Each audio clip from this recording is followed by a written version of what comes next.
Hello student, welcome back to my YouTube channel R classes. तो student, आज के video lecture में हम एसएससी सीएचएसएल के बारे में डिटेल में डिस्कस करने वाले हैं कि इसमें क्वालिफिकेशंस क्या चाहिए, इसमें कौन सी टॉप पोस्ट होती है, एज लिमिट कितनी होती है, एग्जाम पैटर्न क्या होता है, एग्जाम में नेगेटिव मार्किंग कितनी होती है, कहाँ आपको जॉब मिलेगी और जॉब के बाद आपको सैलरी कितनी मिलेगी। इन सभी चीज़ों पर हम डिटेल में डिस्कस करने वाले हैं। स्टूडेंट, इसके पहले हमने एसएससी एमटीएस के बारे में डिटेल में डिस्कस कर दिया है, तो आप जाकर वो वाली वीडियो भी देख सकते हैं। तो हम स्टार्ट करते हैं।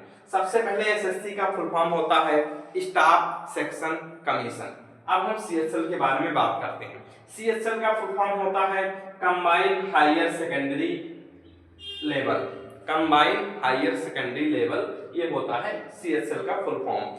अब इसमें क्वालिफिकेशन क्या चाहिए, यानी एसएससी सीएचएल के फॉर्म को भरने के लिए आपकी मिनिमम क्वालिफिकेशन क्या होनी चाहिए। तो आप किसी भी मान्यता प्राप्त बोर्ड से 12th पास होने चाहिए। एसएससी सीएचएल का फॉर्म भरने के लिए आप किसी भी मान्यता प्राप्त बोर्ड से 12th पास होने चाहिए विथ एनी स्ट्रीम, यानी चाहे आपने आर्ट ली हो क्लास 12th में, चाहे आपने साइंस ली हो, चाहे आपने कॉमर्स ली हो, आप सीएचएल का फॉर्म भर सकते हैं। अब एज लिमिट को लेकर स्टूडेंट के मन में काफी सारे डाउट रहते हैं कि सर इसमें एज लिमिट कितनी है। तो एज लिमिट इसमें बिल्कुल क्लियर है। एज लिमिट इसमें 18 से लेकर 27 साल तक आपकी एज होनी चाहिए। कई सारे लोग तैयारी करते करते एज उनकी ओवर हो जाती है, तो आप ध्यान रखें कि 27 साल तक एज इसमें होनी चाहिए। अब हम बात करते हैं सिलेक्शन प्रोसेस के बारे में कि इसमें सिलेक्शन प्रोसेस क्या है। तो सबसे पहले इसमें आपको टेयर वन क्वालिफाई होगा, यानी ये जो हमारा टेयर 1 है ये सिर्फ क्वालिफाइंग है। जैसे आप टेयर 1 का एग्जाम देंगे, उसमें आपकी फिर कट ऑफ आएगी। जैसे पिछली बार हमारी कट ऑफ आई थी 157 कट ऑफ आई थी, इस बार भी कुछ कट ऑफ आएगी। तो उसमें अगर आप क्वालिफाई होंगे तब आप टेयर 2 में बैठने पाएंगे। यानी ये मान लीजिए टेयर 1 जो है वो प्री का एग्जाम है और टेयर 2 हमारा मेंस का एग्जाम है। उसके बाद फिर आपका टाइपिंग टेस्ट होगा, टाइपिंग टेस्ट के बाद फिर डॉक्यूमेंट वेरिफिकेशन और मेडिकल, इतनी सारी चीजें इसमें हैं। अब हम बात करने वाले हैं एग्जाम पैटर्न के बारे में कि एग्जाम पैटर्न कैसी होती है। तो एग्जाम पैटर्न में सबसे पहले टेयर 1। अब हम थोड़ा सा कैमरे को नीचे कर रहे हैं ताकि आपको टेयर 1 जो हमने लिखा है वो क्लियर हो जाए।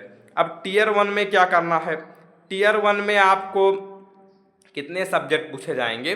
तो इसमें आपको 4 सब्जेक्ट पूछे जाएंगे। सबसे पहले आपकी होगी मैथमेटिक्स, मैथमेटिक्स के बाद फिर आपका इंग्लिश, इंग्लिश के बाद फिर रीजनिंग और जीएस। जीएस जैसे जीएस में आपका history, polity, geography, civics, science, ये सारी चीजें आपकी आ जाती हैं। अब उसके बाद फिर आप 25 नंबर ऑफ क्वेश्चन जो होंगे मैथमेटिक्स के वो 25 होंगे। और इसमें आपकी मैथमेटिक्स क्लास 10th लेवल की पूछी जाएगी, यानी 10th तक जितने कॉन्सेप्ट हैं उनको आप अगर क्लियर कर लेते हैं तो बहुत अच्छे से क्वालिफाई कर पाएंगे।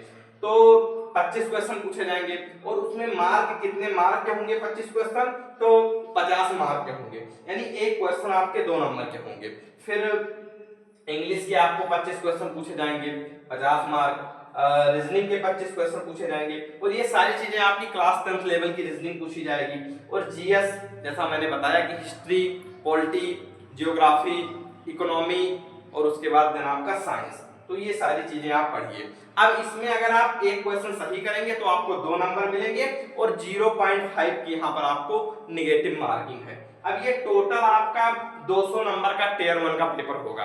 अब 200 नंबर में आपको तैयारी इतनी बेटर करनी है, अच्छी करनी है कि आप जैसे पिछली बार देखिए कि 157 नंबर की कट ऑफ गई थी, तो आप ध्यान में रख के चलिए कि आपके मॉक टेस्ट में कम से कम कुछ ना तो 160 नंबर, तो 157 है तो 167 नंबर आने चाहिए, 170 नंबर आने चाहिए। तो ये सारी चीजें आप पहले से ही कर रखिए ताकि आपको बाद में कोई दिक्कत ना हो। अब हम बात करते हैं टेयर 2 पर। आई होप कि आपको टेयर 1 अच्छे से क्लियर हो गया होगा। अब हम टेयर 2 के बारे में बात कर रहे हैं कि टेयर 2 का एग्जाम कैसे होगा, उसमें कौन कौन से सब्जेक्ट पूछे जाएंगे, कितने नंबर के पूछे जाएंगे। तो यहाँ पर जो सब्जेक्ट है वो लगभग सेम ही है, क्योंकि टेयर 1 में आपका मैथ्स, इंग्लिश, रीजनिंग और जीके, जीएस, मतलब ये सारी चीजें थी। यहाँ पर भी सबसे पहले आपको मैथमेटिक्स पूछा जाएगा। मैथमेटिक्स के जैसे वहां पर नंबर ऑफ क्वेश्चन समान थे कि सभी के 25-25 क्वेश्चन थे और 50 नंबर के थे, यहाँ पर नंबर ऑफ क्वेश्चन कुछ कम ज्यादा है। तो मैथमेटिक्स के आपके 30 क्वेश्चन पूछे जाएंगे, वो भी 90 नंबर के, मतलब 90 नंबर उनके आपको मिलेंगे। अब वहां पर आपका एक क्वेश्चन 2 नंबर का हुआ करता था, 0.5 की नेगेटिव मार्किंग थी। अब ये जो आपका टियर 1 है ये सिर्फ क्वालिफाइंग है, यानी जैसे मान लीजिए 50,000 बच्चों ने फॉर्म भरा तो उसमें में से कुछ 5-6 हजार बच्चे टियर 1 को क्वालिफाई कर टियर 2 में आएंगे। जैसे पिछली बार कट-ऑफ 157 थी, यानी अगर आप 157 नंबर से ज्यादा हैं तो आप क्वालिफाइंग है। तो इसका मतलब आप जब टियर 1 क्वालिफाई कर लेंगे तभी आप टियर 2 के लिए एलिजिबल होंगे।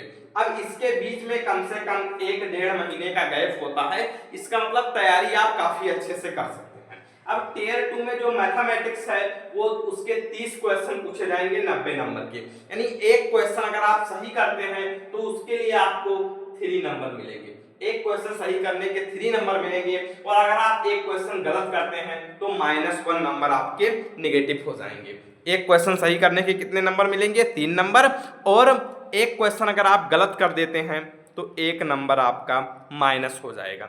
यानी ये सोचिए कि अगर आप मान लीजिए कि कोई क्वेश्चन जानते हैं और आपका गलत हो गया, यानी जानते हुए अगर कोई गलत हो गया क्वेश्चन, तो या तो आप जानते तो थे, उसके आपके 3 नंबर हो गए, और एक ना आपने गलत कर दिया, यानी अगर आप एक क्वेश्चन गलत कर रहे हैं तो आपके पूरे 4 नंबर का नुकसान हो रहा है। तो इसी तरीके से अगर आपके मान लीजिए कि 4-5 क्वेश्चन गलत हो गए तो 12-15 नंबर आपके चले जाएंगे और उससे पूरा खेल ही पलट जाएगा। तो इसको आप बहुत अच्छे से तैयारी करिए तब क्वालिफाई कर पाएंगे। रीजनिंग अब जैसे मैथ में कई सारे क्वेश्चन होते हैं कि स्टूडेंट देखते हैं और जल्दी में कर देते हैं, गलत हो जाता है, तो वो सारी चीजें यहाँ पर नहीं करनी है। रीजनिंग के 30 क्वेश्चन पूछे जाएंगे, 30 क्वेश्चन आपके, एक क्वेश्चन 3 मार्क के होंगे, तो यानी कि 90 नंबर आपको यहाँ से रीजनिंग में मिलने वाला है। ठीक है। फिर इंग्लिश के आपके 40 क्वेश्चन पूछे जाएंगे, जिसके आपको 120 नंबर मिलेंगे, और ये दोनों आपके 60 मिनट इन दोनों को करने के लिए आपको मिलेगा, और 60 मिनट में आपको जीके, जीएस जो है और इंग्लिश, ये दोनों आपको करने होंगे। इंग्लिश के 40 क्वेश्चन पूछे जाएंगे और जीके के 20 क्वेश्चन पूछे जाएंगे, जिसके लिए आपको 60 नंबर मिलेंगे। तो इसको आप तैयारी काफी अच्छे से करिए। और एक यहाँ पर सब्जेक्ट बढ़ गया जिसका नाम है कंप्यूटर, और कंप्यूटर का पेपर यहाँ पर 15 क्वेश्चन इसके पूछे जाएंगे, जो भी आपके 45 नंबर का होगा, और ये सिर्फ आपका क्वालिफाइंग है, यानी यहाँ पर एक स्टेज होगी कि हाँ इससे अधिक नंबर आप लेकर आइए तो इसमें आप ये क्वालिफाई कर जाएंगे, इसमें कोई बहुत ज्यादा दिक्कत की बात नहीं है। तो ये क्वालिफाई है, और इसके आपको 15 मिनट मिलेंगे। अब ये हमारा सीजन 1 का हो गया। अब सेक्शन 2 में अगर बात करें तो उसमें आपका स्किल टेस्ट, यानी स्किल टेस्ट में क्या है, तो स्किल टेस्ट में आपको स्किल टेस्ट फॉर डीईओ के लिए जो है वो आपका क्वालिफाइंग है, ये भी स्किल टेस्ट 15 मिनट आपको देने होंगे। उसके बाद फिर टाइपिंग टेस्ट है, टाइपिंग टेस्ट आपको करना होगा, ये भी क्वालिफाइंग है, इसके लिए आपको 10 मिनट मिलेंगे। आई होप कि आपको अब एग्जाम पैटर्न के बारे में समझ में आ गया होगा कि हाँ कौन से सब्जेक्ट पूछे जाएंगे और किस सब्जेक्ट से कौन से क्वेश्चन पूछे जाएंगे। अब हम बात कर लेते हैं कि वहां पर हमने लिख रखा है टाइपिंग स्पीड की, यानी टाइपिंग स्पीड आपको क्या रखनी है, इसके बारे में हम बात कर रहे हैं। थोड़ा सा कैमरे को हमने उधर किया है। टाइपिंग स्पीड के बारे में हम बात कर रहे हैं कि इंग्लिश के लिए आपकी टाइपिंग स्पीड 35 वर्ड पर मिनट, यानी 1 मिनट में आपको 35 वर्ड टाइप करने होंगे इंग्लिश के। और हिंदी में आप क्या है 30 वर्ड पर मिनट, यानी 1 मिनट में आपको 30 वर्ड टाइप करने होंगे। तो क्या सर हम इसकी टाइपिंग वाली अभी से चालू कर दें प्रैक्टिस? नहीं, जब आप प्री क्वालिफाई हो जाएंगे उसके बाद अगर आप आधा घंटा 1 घंटा रोज टाइपिंग करते हैं तो ये सारे स्टूडेंट जनरली क्वालिफाई ही कर जाते हैं। अब हम बात करते हैं कि इसमें कौन सी पोस्ट होने वाली है। पोस्ट के बारे में हमने यहाँ पर लिख रखा है, तो इसमें 3 पोस्ट है। सबसे पहले हमारा है लोअर डिवीजन क्लर्क LDC। उसके बाद हमारी एक पोस्ट है जूनियर डिवीजन क्लर्क JDC, ठीक है। उसके बाद हमारा है डाटा एंट्री ऑपरेटर DEO। अब इसमें अगर हम बात करें सैलरी की, तो अगर आप लोअर डिवीजन क्लर्क होते हैं तो आपकी सैलरी 30 से 35 हजार रुपए होने वाली है, और जूनियर डिवीजन क्लर्क होते हैं तो आपकी 45 से 50 हजार तक होने वाली है, और डाटा एंट्री ऑपरेटर होते हैं तो आपकी 60 हजार से लेकर 90 हजार रुपए तक सैलरी होने वाली है। तो आप ये सोच सकते हैं कि हाँ, अभी आपने 12th पास किया है, 12th पास स्टूडेंट है, उसके बाद डायरेक्ट आपने इसका फॉर्म भरा है और आपको यहाँ पर 60 से 65 हजार 70 हजार रुपए तक सैलरी वाली गवर्नमेंट जॉब मिल रही है। ये केंद्र की वैकेंसी है, केंद्र की नौकरी है, एक बार लग गई तो फिर हटनी नहीं है, और पेंशन तो आपको मिलेगी ही मिलेगी। काफी अच्छी पोस्ट है, इसके लिए अगर आप मेहनत करते हैं तो जरूर इसको क्वालिफाई कर पाएंगे। अब हम आखिरी में बात करते हैं कि डेट, मतलब इसका फॉर्म कब आएगा 2025 में, इसके क्लोजिंग फॉर्म डेट क्या है, मतलब अंत तक फॉर्म आप कब तक भर सकते हैं, उसके बाद एग्जाम की बात करते हैं। अब इसके बारे में देखिए, आप सबसे पहले हमने यहाँ पर लिख रखा है कि डेट ऑफ एडवर्टाइजमेंट, मतलब डेट कब आएगी, तो 27 मई को इसका फॉर्म आने वाला है। SSC CHL का फॉर्म 27 मई ये 2025 की बात कर रहे हैं, तो 27 मई 2025 में आने वाला है। जनरली फॉर्म इसी टाइम पर आते हैं। फिर क्लोजिंग डेट यानी 25 जून तक इसकी क्लोजिंग डेट होने वाली है, और एग्जाम आपके जून से जुलाई के बीच में होंगे, यानी आपको 4 से 5 महीने का काफी गैप है, आप बहुत अच्छे से तैयारी कर सकते हैं। आई होप कि आपको इस वीडियो में SSC CHL के बारे में डिटेल में सब कुछ पता चल गया होगा, और इस टॉपिक पर आपको अब डाउट नहीं रहे होंगे। तो अगर आपको किसी और भी टॉपिक पर वीडियो चाहिए तो आप कमेंट बॉक्स में कमेंट कर सकते हैं, उस टॉपिक पर वीडियो हम जरूर बनाएंगे। मिलते हैं नेक्स्ट वीडियो में नेक्स्ट टॉपिक के साथ, तब तक के लिए बाय बाय, जय हिंद।